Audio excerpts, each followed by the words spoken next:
Lorsque vous recherchez des actionnaires, il faut les convaincre d'investir en vous pour développer votre business. Vous allez être jugé sur votre projet, votre personnalité d'entrepreneur et parfois, malheureusement, sur les apparences. Vos origines ethniques, sociales, votre sexe ou éventuellement un handicap peuvent conditionner le jugement et influencer la décision de levée de fonds. Pour faire tomber ces obstacles, nous avons eu l'idée de réunir des investisseurs et des entrepreneurs dans le noir. Nos 4 candidats vont affronter l'obscurité totale. Un environnement de noir absolu, imperméable à toute source lumineuse. Ils vont devoir pitcher à l'aveugle face à 4 investisseurs chevronnés. Et ces derniers devront juger sur la base des mots, et rien que des mots. 4 projets, un seul investissement. Bienvenue dans Blind Invest.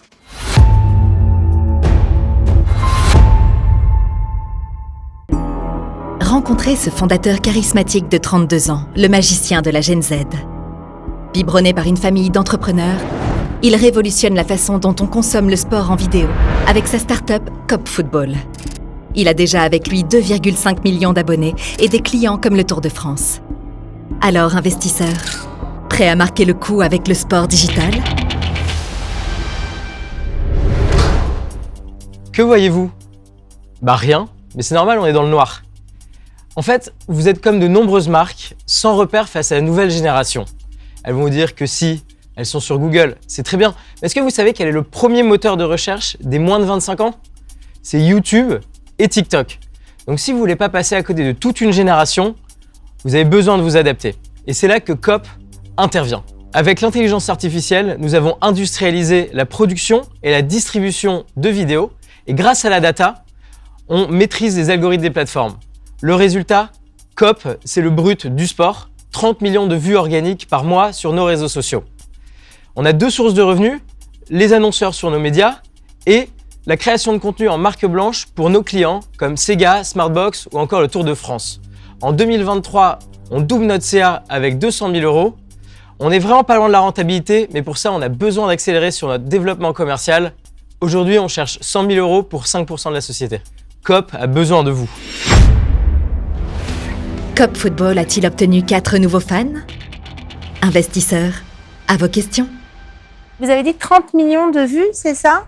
Oui, Alice Labo est investisseur depuis plus de 12 ans, à la tête du fonds Trecento Asset Management. Avec près de 250 millions € d'actifs, elle peut changer pour toujours les business qu'elle intègre. Va-t-elle faire une passe décisive à Cop Football ? De quoi parlez-vous exactement ? Est-ce que vous pouvez répéter, s'il vous plaît ? aujourd'hui, on réalise plus de 30 millions de vues organiques par mois, donc toutes plateformes confondues. À titre de comparaison, c'est pas loin d'un géant comme l'équipe. Sur les réseaux sociaux, je parle. Il faut que la voix soit suffisamment élevée, qu'on sente de la détermination et puis une logique vraiment très très claire dans la manière de présenter son entreprise et son business. Et donc les premières marques avec lesquelles vous travaillez, donc c'est... On a commencé à travailler avec le groupe ASO, avec le Tour de France, le Dakar qui va arriver, et aussi avec le LOSC. Et puis là, on est en train de s'ouvrir à des nouveaux marchés, au divertissement avec Sega et même au retail avec Smartbox. Vous savez, je suis un fan de sport et puis j'ai monté un fonds avec quelques sportifs, donc le sujet me parle. Mais j'essaie juste de comprendre, en fait, qu'est-ce que vous vendez à ces... Vous avez parlé du LOSC, vous avez parlé de quelques entreprises. Qu'est-ce que vous leur vendez exactement ? Salomon Ayac est le cofondateur du fonds d'investissement Origins, qu'il a monté avec le footballeur Blaise Matuidi. C'est un passionné de technologie qui souhaite changer le monde grâce à ses investissements. Il aime investir dans des startups B2C et est très attentif au product market fit. On leur vend en fait notre savoir-faire. Aujourd'hui, la création de contenu vidéo, c'est ce qui est le plus impactant sur les réseaux sociaux. Mais ça coûte beaucoup d'argent, ça demande de mettre en place des équipes avec des connaissances, donc c'est du temps, de l'argent pour ces sociétés.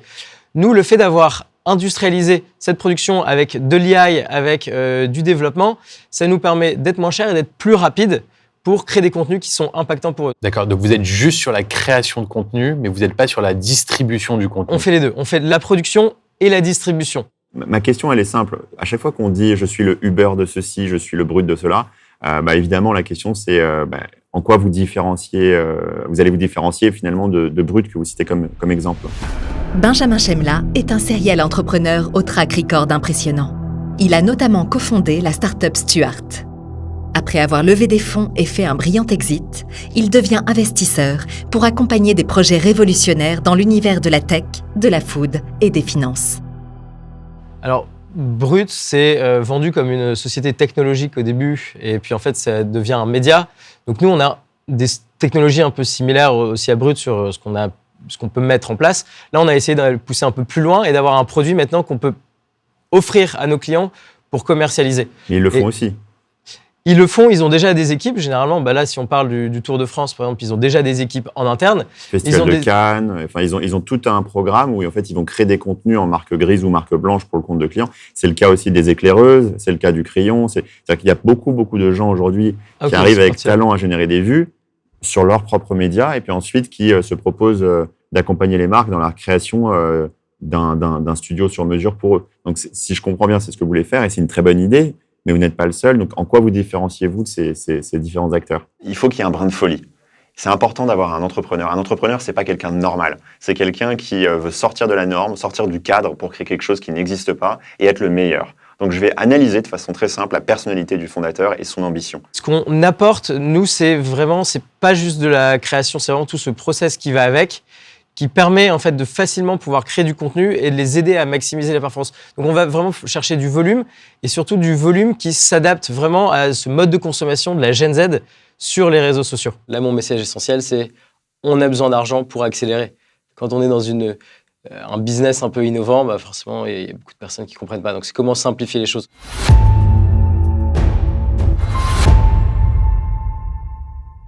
J'aime l'énergie, mais il y a beaucoup de personnes dans ce domaine-là, donc je me demande vraiment comment est-ce qu'ils vont pouvoir se différencier. C'est une société de service, c'est pas une start-up. C'est une agence. En fait, c'est une agence qui va créer du contenu et tout repose sur l'énergie du fondateur, des fondateurs de l'équipe. En termes de valorisation, ils se valorisent 100 000 pour 5%, c'est-à-dire 2 millions. 2 millions. Ouais. Alors, les valorisations, c'est toujours un grand sujet de discussion. Quand une entreprise, elle n'a pas encore de revenus, pas de chiffre d'affaires, qu'elle démarre ou alors qu'elle a un tout petit peu de revenus, fondamentalement, elle vaut tout ou rien. Ça me paraît très cher pour une boîte qui démarre et qui est dans le domaine du service, où les exits vont être sur des multiples de l'EBIT. Donc, c'est-à-dire à 3, 5, 6 ans, il peut être racheté par un média, mais sur un multiple rationnel de 4 à 6 fois son bas de tableau. Donc, moi, j'aime beaucoup l'idée et l'énergie. Je pense que c'est top. Ça me plaît beaucoup. Clairement. Mais il faut le traiter comme une société de service. Benjamin et Déborah semblent sceptiques sur la capacité de Coop à se différencier sur un marché très concurrentiel. Mais l'entrepreneur a-t-il marqué un but dans l'esprit de Salomon Aïch ?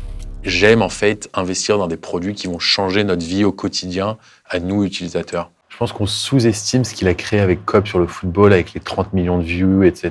C'est plutôt pas mal, ça. C'est vraiment impressionnant. Et donc, c'est de dire, c'est pour ça que je vais poser la question création de contenu et monétisation, parce qu'en fait, si tu arrives à faire et la création de contenu, et la distribution du contenu, et la monétisation du contenu, et que tu es vraiment sur toute la chaîne de valeur, et qu'il arrive à reproduire ce qu'il a fait avec les 30 millions de vues sur son propre compte, je suis d'accord avec toi, Ben, c'est une agence de médias. Après, il a parlé de quoi, 200 000 € de chiffre d'affaires en 2023 ?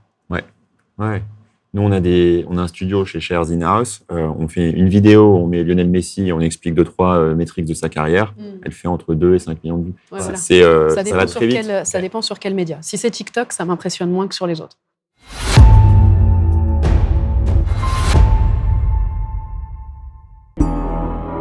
Faites place au fondateur de HandiCatch, une application révolutionnaire qui facilite la relation emploi en mettant directement en contact l'employeur et les candidats. En 2021, HandiCatch a remporté le concours French Tech et a levé pas moins de 100 000 €. C'est un entrepreneur déterminé à avoir un impact social positif. Et il ne laissera rien l'arrêter. Accepteriez-vous d'être discriminé sur le marché de l'emploi ou de la montée en compétences ? J'imagine que non. C'est exactement le pari qu'on s'est lancé et le combat que nous menons avec HandiCatch. HandiCatch, c'est quoi ? C'est une solution de smart recrutement basée sur la vidéo, la géolocalisation et le matching. Vous marchez et ça vibre quand il y a un recruteur ou un coach autour de vous. Attention, c'est pas un CV ou une offre, c'est une vraie personne. Alors, qu'est-ce que c'est aujourd'hui ? C'est 10 000 utilisateurs. C'est des événements organisés avec plus de 1000 personnes. Sur ces 1000 personnes, on a eu plus de 100 recrutements organisés. Aujourd'hui, c'est 20 startups qui nous font confiance. C'est 2 grands groupes Et un troisième qui est en train de nous rejoindre, à savoir, on a Enedis qui nous fait confiance, on a aujourd'hui Havas qui nous fait confiance et on a LVMH qui est en train de rejoindre le navire. C'est aujourd'hui 100 000 euros de chiffre d'affaires réalisé et aujourd'hui nous venons chercher 250 000 euros avec vous pour 5% du capital avec 3 postes de charge principaux, la communication, le commercial et le développement. Et nous cherchons à viser avec vous les 300 000 utilisateurs actifs d'ici 2 ans. Est-ce que ça va matcher avec Handycatch ? Investisseurs, à vos questions. Juste pour être sûr de comprendre, en fait, l'idée, c'est de mettre en relation avec des recruteurs qui sont autour de vous. Déborah Guillotin investit depuis 2 ans. Elle se voit comme une partenaire stratégique des fondateurs. Au-delà de son argent, elle dédie son temps et ses compétences pour pousser les entrepreneurs à se surpasser. Déborah mise sur l'authenticité et elle croit aux débutants déterminés. Les jeunes appellent ça le Pokémon Go du recrutement. Parce que ça vibre quand il y a un recruteur autour de vous. Ok, et le but, c'est de prendre rendez-vous tout de suite avec le recruteur ? En fait, après, il y a un chat qui s'enclenche, donc vous pouvez le garder dans votre Pokédex, le recruteur, ou sinon, vous pouvez lui demander un entretien, aller le voir. Et moi, ce que je pousse, c'est l'humain à l'humain, en fait. C'est pas le CV à l'offre, parce que personne n'a jamais réussi à discuter avec une offre ni avec un CV. Mais du coup, vous, votre business model, c'est de prendre en fait une commission à chaque fois que vous arrivez à placer quelqu'un dans une entreprise ? Non, c'est un abonnement sur les licences, et après, le commissionnement, c'est sur le coaching. J'investis pas forcément dans des sociétés qui ont constamment besoin de faire des levées de fonds pour être rentables. L'idée est brillante. Peut-être au-delà de la question des 100 recrutements que vous avez fait, moi, ce qui m'intéresse, c'est de savoir le nombre de rencontres que vous avez pu générer jusqu'à présent.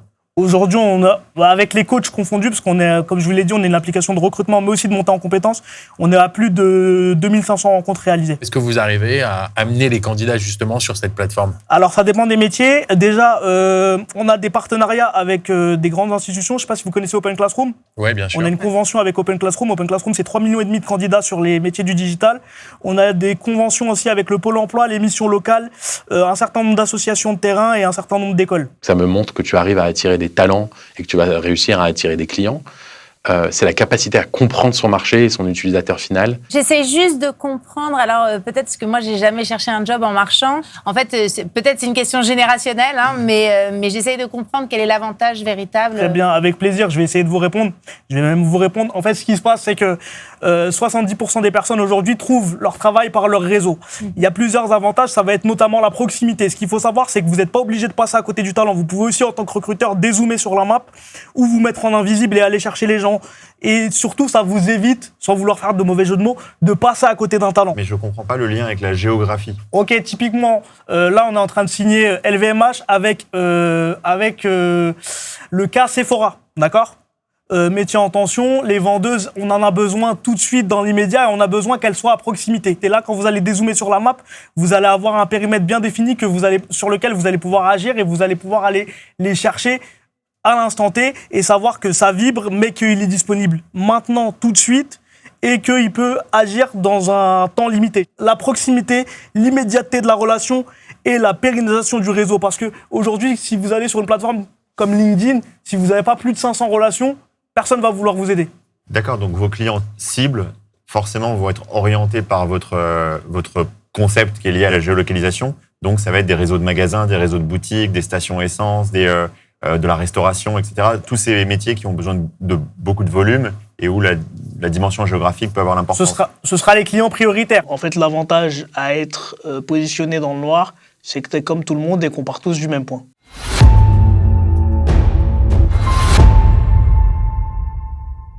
J'aime beaucoup l'idée et je trouve que c'est très smart. Enfin, moi, personnellement, j'adore. En fait, c'est extraordinaire pour des métiers de proximité où exactement, où la décision doit être le serveur, la vendeuse, le vendeur, où la décision doit être prise très rapidement. Donc ça, j'arrive vraiment à voir le use case. Et ce qu'il a dit sur la rétention par rapport au coach, ça aussi, c'est pas mal. Salomon semble convaincu par Handycatch. Mais en est-il de même pour Benjamin ? Je pense qu'il faut vraiment qu'il admette en fait la typologie de métier, les corps de métier où c'est pertinent, parce que il dit Enedis à Marseille, etc. Mais effectivement, et tu l'as dit, hein, Alice, tu peux aller sur n'importe quel job board et dire je cherche à Marseille. C'est ça. Le côté hyper proximité n'est pas pertinent. Ce qui est intéressant, moi, j'ai investi dans la restauration. La restauration, effectivement, là, il y a un vrai intérêt à avoir des serveurs, des serveuses qui peuvent être des étudiants qui cherchent un boulot en plus et qui sont dans un périmètre restreint. Et ils cherchent à lever combien déjà? Pour combien de pourcentage? Quand j'avais fait mes calculs, si je ne me trompe pas, Ah mince, je me souviens plus c'était combien 250 000 pour 5% de la boîte, je crois. La valorisation, elle est importante parce que vu que j'ai l'habitude d'arriver en seed ou en pré-seed, j'ai besoin de m'assurer que les sociétés dans lesquelles je vais investir, je pourrais faire au moins du x2, voire même x100 sur mes prochaines sorties. Ah, 250 000 pour c'était 5%. ça. Ouais, c'était ça. C'est t'as ça, raison. Ouais, c'était ça. 250 000 en tout cas, ouais, c'était ça. Pour 5% de la boîte. Ça fait cher. Ouais, mais en même temps, tu vois, oui, je suis d'accord, la valo est un peu élevée, mais par contre, moi, ce que j'aime, c'est le fait que c'est inclusif, quoi. Bah, Ils respectent les 27 critères. Je vais te dire, c'est ça qui va faire payer. Enfin, c'est ça qui fait que les grands groupes signent avec eux. Ça rentre dans les... C'est pour le Ça rentre dans rapport les cases annuel, RSE. pour dire en bas à droite, on a pris un prestat. Mais bon, ça, moi, c'est pas mon genre d'investissement, ça c'est sûr. Mais...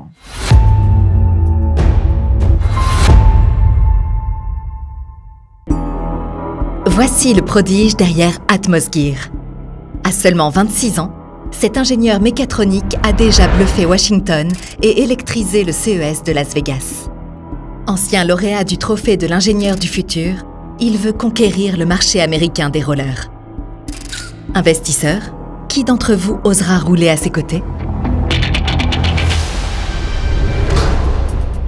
Chez Atmosgear, on a réuni les meilleurs ingénieurs et patineurs français pour inventer les premiers rollers électriques au monde. Pas besoin d'enlever vos chaussures, facile à transporter et rechargeable en patinant pour faire tous vos trajets quotidiens. Là, tout de suite, au moment où je vous parle, il y a 50 millions de personnes dans le monde qui sont en train de faire du roller. C'est un marché de 5 milliards de dollars. Le problème, c'est qu'historiquement, le produit est dédié aux loisirs, alors que 10% des pratiquants aujourd'hui cherchent une alternative de micro-mobilité. C'est donc la mission qu'Atmosgear s'est donnée en 2018. Et après 3 années de R&D, 2 brevets et 3000 bêta-testeurs, on a réussi. Atmosgear en 2023, c'est 4 salariés, un entrepôt et c'est surtout 300 000 € de chiffre d'affaires pour 500 paires de rollers qu'on s'apprête à livrer dans quelques semaines en France. Mais c'est que le début. On a 2000 clients aux États-Unis qui attendent que les rollers soient disponibles en livraison pour commander. C'est pourquoi aujourd'hui, chers investisseurs, on cherche à lever 500 000 € contre 10% de la société pour financer notre nouveau stock et déployer Atmosgear aux États-Unis dès le printemps 2024 avec une campagne marketing massive. Est-ce que ça va rouler pour Atmosgear ? Investisseurs, à vos questions. La première question que je vais avoir, c'est autour de la durée de vie d'une paire de rollers. Atmosgear a mis au point un kit d'électrification qui permet aux gens qui ont déjà des rollers de motoriser leur paire. Souvent, on attend, donc il y a beaucoup de récurrence en fait dans le roller. On va changer son set de roues 2 à 3 fois par an. On va changer beaucoup de pièces et donc on va avoir une récurrence de 100 à 200 € par an. Vous vendez la paire combien ? Le kit d'électrification sans la chaussure, pour ceux qui ont déjà des rollers, c'est 690 €. Et le kit complet avec la chaussure, c'est 790 €. Et elle vous revient à combien ? Donc là, au niveau de la marge, aujourd'hui, on a 25% de marge parce que on n'a fait que 500 paires. Mais dès l'année prochaine, on passe à 50% de marge sur notre prix de fabrication. Et l'idée, c'est qu'en fait, nous, on parie sur le volume. D'ici 2026, si on fait 100 000 paires, on aura une marge de 85%. Donc on est vraiment à fond là-dessus. Plus on produira et mieux on se portera. Donc là, cette année, on fait 500 paires. L'année prochaine, on en fait 4000. L'année d'après, donc 2025, on en fait 10 000. Et l'ambition en 2026, donc on va lever une deuxième fois, cette fois aux États-Unis. Et là, on frappe fort, on valide la position de leader de marché du roller électrique et on fait 100 000 paires. Et donc, en allant rencontrer plus de 10 000 personnes en ligne et 3 000 personnes en physique, on a réussi à identifier un prix psychologique de la cible compris entre 600 et 700 €. Et du coup, là, dès que je l'ai testé, c'était bingo. Premier jour où on lance les rollers à ce prix-là, on vend 50 paires en un jour. Donc Super. Là, on a vraiment trouvé la recette magique. Atmosgear semble très convaincu par son produit. Mais il semblerait que des doutes persistent chez Déborah. Par contre, si on achète ce système-là, il faut le changer tous les combien de temps? Toute la partie électrique, elle est garantie 5 ans. Donc sur ça, nous, on est très très sûrs de nous. Et à terme, on va même ajouter une petite partie sur l'impact écologique. Vos batteries, elles ont une durée de vie. C'est comme sur votre portable ou votre ordinateur. Ça diminue. Et en fait, l'idée, c'est qu'à la fin, au lieu de jeter les batteries, on va demander à nos utilisateurs de nous les renvoyer pour les reconditionner et les remettre sur le marché moins cher. Donc l'idée, vraiment, c'est que tout est réparable sur Atmosgear et qu'à chaque fois, on puisse récupérer des pièces, les reconditionner pour les remettre sur le marché. J'imagine que, et je le connais pas très bien, l'univers des passionnés de roller sont des gens qui aiment vraiment la sensation de donc faire du roller. Est-ce que vous pensez que ces gens-là, est-ce que vous avez testé réellement auprès de ces gens-là, le désir de passer à l'électrique. Ce que j'ai pas précisé, c'est que là, on a été très fort avec Atmosgear, c'est que ça s'utilise aussi comme un roller normal. Donc en fait, on ne dénature pas la sensation du roller, au contraire, vous pouvez patiner en même temps. Donc ça marche un peu sur le principe d'une assistance électrique. Et du coup, en fait, c'est encore plus fun parce qu'on va plus loin et plus vite, mais toujours en fournissant un certain effort. Donc en fait, on a réussi ce pari-là d'aller séduire et les amateurs de roller et les professionnels. Et d'ailleurs, petite anecdote, on a un champion du monde de roller freestyle qui s'appelle Diaby Diaco, qui est un de nos ambassadeurs et qui s'est amusé comme pas possible avec nos rollers. Et là, d'ailleurs, bientôt, je vais lui filer sa paire. Donc non, on n'a pas ce décalage-là parce qu'on a réussi à créer un vrai roller avec les sensations. J'ai pas réellement de préférence en matière d'investissement en start-up. Pour moi, le plus important, sont les hommes, les femmes qui construisent ces entreprises. Donc, je dois avant tout être passionné par l'équipe. C'est ma priorité, l'équipe. Il y a en ce moment un vrai sujet sur les valorisations dans le hardware et la micro-mobilité. Oui. Tiens, à l'époque, il y a eu Vanmoof il y a quelques semaines qui, Oui. dans les vélos qui a souffert donc, du sujet. Oui. Comment vous voyez un petit peu les prochaines années en cas de succès, évidemment? C'est quoi la stratégie d'exit pour vos investisseurs? L'idée au niveau de l'exit, c'est que nous, pour faire les fameuses 100 000 paires dont je vous ai parlé, 2026, on va lever une deuxième fois. Donc déjà, aujourd'hui, on est valorisé à 5 millions, vous l'avez compris. 2026, on va lever une deuxième fois en série A aux États-Unis sur une valo qui sera entre 20 et 30. Donc ça veut dire que déjà, en l'espace de 3 ans, vous allez faire x4 sur votre investissement. Et à ce moment-là, nous, on part sur une stratégie d'exit, donc un rachat par un des 4 leaders du marché du roller électrique, donc en l'occurrence Powerslide les Allemands, FR Skates les Français avec qui on travaille déjà, Rollerblade les Américains ou Decathlon en France. Donc ça c'est ce qu'on prévoit, un exit en 2028 sur une revente à environ 100 millions d'euros. Chère Alice, que vous inspire ce monde de la glisse? Ça donne envie. C'est vrai que moi, j'aurais bien aimé juste des baskets, vous voyez, qui deviennent automatiquement des rollers et qui, de manière électrique, peuvent m'emmener un peu partout. Ça, c'était un peu le rêve. Et là, pour le coup, ce serait très mass market et, à mon avis, très intéressant. Est-ce que je peux rebondir là-dessus? Volontiers. Eh bien, vous savez quoi? Je suis en train de développer un deuxième produit qui va sortir au mois de novembre. Et c'est ce que vous êtes en train de dire. En fait, c'est une petite plateforme avec des toutes petites roues que vous allez pouvoir plugger directement, justement, grand public. Donc, dans quelques mois, je vais essayer de réaliser votre rêve et avec plaisir pour vous faire tester ce nouveau produit. Je pense que le marché adressable, en tout cas, est colossal. Et effectivement, avec les besoins de micro-mobilité, là, vous apportez quelque chose. Hop, il suffit juste de le mettre comme on peut changer son talon, parce que Tout à fait, ça ouais. se fait pour les chaussures des femmes. Et ça me semble être un marché, pour le coup, assez porteur. Alice apprécie l'utilité du produit, mais elle semble avoir des doutes sur la propriété intellectuelle d'Atmosgear. Pour bien comprendre, vous êtes le seul, en fait, à avoir déposé un brevet qui permet de rendre électriques des rollers existants. On est vraiment les premiers à avoir lancé ça sur le marché, donc en 2018. Et là, comme on a fait une très très grosse com, maintenant on a des concurrents. On n'en a pas beaucoup, hein. On a 3 concurrents actuellement dans le monde. Et tout le monde est au stade embryonnaire. Aujourd'hui, c'est Atmosgear qui est leader. On a ouvert le mouvement. Et l'idée, c'est qu'en fait, si on lève pas d'argent assez rapidement, en fait, on aura fait tout le travail pour tout le monde. Ouais. Les autres, ils vont venir, ils vont tout prendre, ils vont dire merci Atmosgear, salut. Donc c'est pour ça qu'aujourd'hui, on veut vraiment conserver cette position-là, parce que ce serait dommage d'ouvrir un marché et de ne pas en être le leader. Souvent, quand on va pitcher et que ça marche pas, ou qu'on participe à un concours et que ça marche pas, on a tendance à se dire ouais, ça se trouve, c'est parce qu'en fait, juste c'est à cause de ma gueule, parce qu'il m'aimait pas, ou je ne sais quoi, ou un truc. Là, il n'y a pas d'excuse.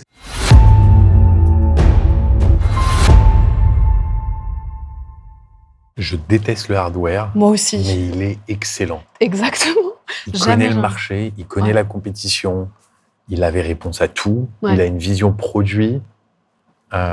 Il avait même déjà anticipé ce que Alice a dit, qui sort au Ouais. mois de novembre. Alors là, je le Enfin, félicite, parce que ça, c'est énorme. Quand tu c'est vas pouvoir énorme. aller dans la rue, tu sais, tic-tac-tac, en 2 Ouais. En secondes. tout cas, j'ai rarement vu autant d'adéquation entre un homme et son projet. Je suis Mais d'accord. c'est Exactement. clair, il est très bon. Il suffit Vraiment, de- il est ouais. passionné par le sujet, ça Ça se se voit, sent. et il avait vraiment une réponse À tout. rapide, immédiate à tout, Ouais, ce qui concis. montrait qu'il avait vraiment creusé. On sent Il que c'est un connaît son projet marché. mûri. Tout à fait. La Très- seule c'est discussion, peut-être c'est le plus plus sur dur. l'exit stratégie. En fait, mais ça tient peut-être à la jeunesse du fondateur. Mais en fait, l'ambition, évidemment, c'est énorme, 100 millions d'euros. Ouais. Mais en fait, je pense que s'il y a un potentiel, il faut qu'il soit plus ambitieux qu'un exit avec Decathlon.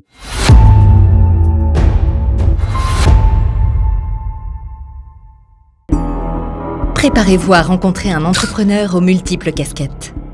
Depuis 10 ans, il explore tout, du trading à l'événementiel. Aujourd'hui, il vous présente Icon, la solution tout en un qui centralise vos conversations de WhatsApp à LinkedIn. Besoin d'organiser votre chaos numérique? Icon est fait pour vous. Alors, investisseurs, prêts à parier sur l'avenir de la communication digitale? Soyez pas nerveux, on est nerveux aussi. Hein. On est tous dans le noir. On peut pas dire qui on est, mais on peut dire ce qu'on a fait. Des battles de hip-hop à la vente de formations, en passant par la gestion de 12 salariés et l'organisation de gros événements, j'ai eu 1000 vies. Et justement, aujourd'hui, quand on gère toutes ces communautés et ces réseaux, on utilise plein d'outils chronophages. Slack, WhatsApp, Discord, Meetup, Messenger, où en fait, vous le savez, tout le monde s'éparpille. C'est pour ça que j'ai créé Icon, une solution SaaS tout en un pour optimiser vos communautés. Imaginez, vous pourrez écrire sur Icon et notre IA va envoyer votre message pour certains par SMS, pour d'autres par mail ou sur Slack ou Discord en fonction de leurs préférences. Et c'est pareil avec les événements. Qu'ils viennent de Yourplan, Eventbrite ou LinkedIn, ils seront sur Icon. C'est un marché qui a fait x6 en 5 ans. En quelques mois, on a déjà sorti une V1 et levé des fonds. Alors pour tous vos contacts et réseaux, vous n'avez plus à chercher, juste à échanger. Je cherche 380 000 € contre 15% du capital. Merci beaucoup. Alors, Icon a-t-il réussi à vous onboarder sur sa plateforme? Investisseurs, à vos questions. Quelle est l'avancée du projet? Est-ce qu'on a quelque chose de fonctionnel? On a sorti une V1, tout à fait. Ça s'améliore de semaine en semaine. On a 300 utilisateurs, on a 9 prospects qualifiés qui, à eux seuls, représentent environ 1 000 € de MRR, donc de revenus mensuels récurrents. On prévoit une version diffusable, vraiment grand public, à partir de fin octobre. Ok, vous êtes combien à travailler sur le projet? On a été jusqu'à 9 pour l'instant en freelance et c'est pour ça que j'ai besoin de vous, c'est pour ça que je cherche des fonds parce que l'équipe serait beaucoup plus pérenne et on ferait aussi des économies grâce à des salariés. Est-ce que vous pouvez nous en dire un petit peu plus sur le business model? Donc on comprend que c'est une plateforme qui agrège des services, Tout à vous les fait. avez cités. Comment aujourd'hui vous envisagez de vous rémunérer? On va proposer cette solution en format abonnement. L'idée c'est de dire ne dépensez pas 50 000 dans un outil sur mesure, utilisez Icon à partir de 20 € par mois. Et on utilise ensuite pour aller plus loin. Si je comprends bien, vous avez parlé d'IA, donc Oui. c'est évidemment une grosse mode en ce moment. Il y a beaucoup de projets qui veulent évidemment incorporer de l'IA. Vous avez à l'esprit d'utiliser une solution type ChatGPT que vous pouvez embarquer dans votre outil, c'est bien ça? Oui, on est en plus partenaire Microsoft, donc ce qui nous donne beaucoup d'avantages en termes d'économie de coûts sur les serveurs qui sont offerts, sur effectivement l'utilisation des licences ChatGPT qui sont intégrées, et surtout mon équipe de développement qui est spécialisée dans le Web3 et dans l'IA depuis de nombreuses années. Icon marque des points avec une belle assise technologique. Mais le niveau de concurrence sur le marché inquiète Alice. Vous n'êtes pas les seuls à faire de l'agrégation ou un espèce de guichet unique autour justement de ces services. Vous pouvez nous dessiner un peu votre univers concurrentiel et essayer de comprendre votre positionnement pour voir justement vos avantages de ce point de Tout à vue-là? fait, bien sûr. La plupart de mes concurrents ont encore une démarche où il faut demander une démo en ligne, puis faire un devis, puis ensuite 3 mois de formation pour utiliser l'outil, puis ensuite l'intégrer. Alors qu'en fait, je veux que sur Icon, ce soit aussi simple que de créer un groupe Facebook. On démarre gratuitement et puis à partir de 15 membres, on commence à payer. Est-ce qu'il n'y a pas déjà des solutions particulièrement avancées et est-ce que vous vous inspirez de ces solutions-là? Effectivement, il y a Nas.io, par exemple, qui est un concurrent qui est plutôt dans la même démarche en termes d'accessibilité, d'ouverture et de design aussi, y compris Mighty Networks, par exemple. Donc, il y en a quelques-uns.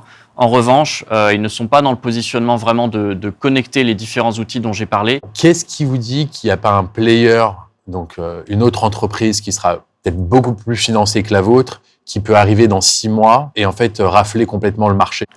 C'est une question fréquente qu'on entend en entrepreneuriat et qui est juste, mais néanmoins, je suis confiant sur la façon dont on approche le service. C'est une plateforme très tech. Vous avez parlé un peu de votre parcours qui m'avait pas l'air tech. Est-ce que vous faites ça tout seul aujourd'hui? Alors non, je suis très bien entouré. En termes d'associés mandataires, je suis effectivement seul. Par contre, je suis très bien entouré, que ce soit d'incubateurs, de mon équipe tech, qui a été, comme je disais, jusqu'à 9, avec un CTO très expérimenté, plusieurs développeurs front, plusieurs développeurs back, une web designeuse de renom. Je ne suis pas développeur moi-même, quoique il y a 2 semaines, j'ai suivi une formation de dev justement pour mieux comprendre mes équipes. L'avantage de pitcher dans le noir, c'est qu'on est tous à égalité. On n'a pas de support, on n'a pas de mémo, on ne voit pas les froncements de sourcils, les petits jeux de regard et tout ça, c'est quand même hyper important au quotidien. Donc c'est un très bon exercice.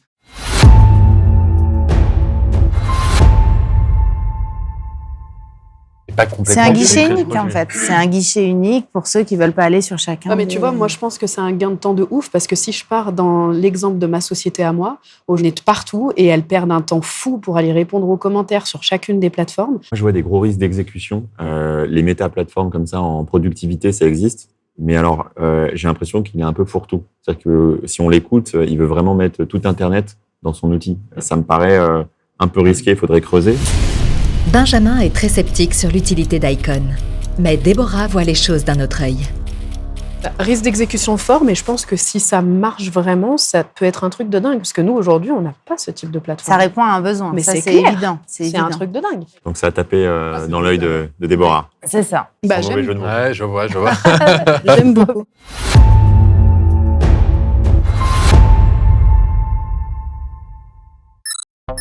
Dans quelques instants, 2 entrepreneurs vont quitter l'aventure. Les investisseurs ont classé chaque candidat sur une échelle de 0 à 10.